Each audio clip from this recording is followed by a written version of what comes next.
Team India wicket keeper batter Sanju Samson కు south ఆఫ్రికాతో తొలి టీ20లో నిరాశ ఎదురైంది. ఈ మ్యాచ్ కోసం ఎంపిక చేసిన తుది జట్టులో అతడికి చోటు దక్కలేదు.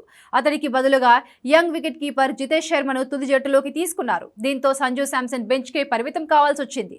అయితే ఓ దశలో భారత టీ20 జట్టులో ఓపెనర్ గా స్థిరపడినట్లే కనిపించిన సంజును తుది జట్టు ఎంపిక చేయకపోవడంపై విమర్శలు వస్తున్నాయి. దీనిపై సోషల్ మీడియాలో పెద్ద ఎత్తున చర్చ జరుగుతోంది. రోహిత్ శర్మ టీ20లకు గుడ్ బై చెప్పిన తర్వాత ఆ ప్లేస్ లో సంజు శాంసన్ బరిలోకి దిగాడు.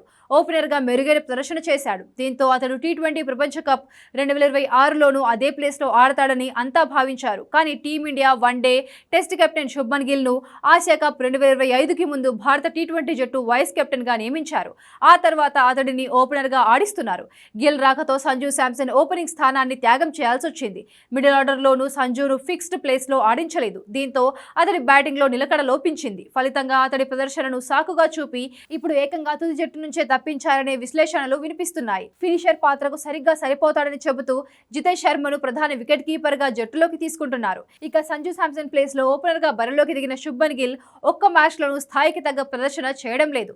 తాజాగా సౌత్ ఆఫ్రికాతో తొలి టీ20లోనూ 4 పరుగులే చేసి అవుట్ అయ్యాడు. మరోవైపు టీ20లో భారత్ తరపున ఓపెనర్ గా సంజు 17 ఇన్నింగ్స్లలో 995 పరుగులు చేశాడు. ఇందులో 3 సెంచరీలు, 3 హాఫ్ సెంచరీలు ఉన్నాయి.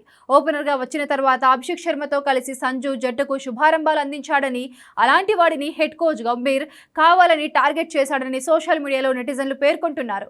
గంభీర్ కుట్ర రాజకీయాలకు సంజు టీ20 కెరీర్ నాశనం అవుతోందని కామెంట్లు చేస్తున్నారు.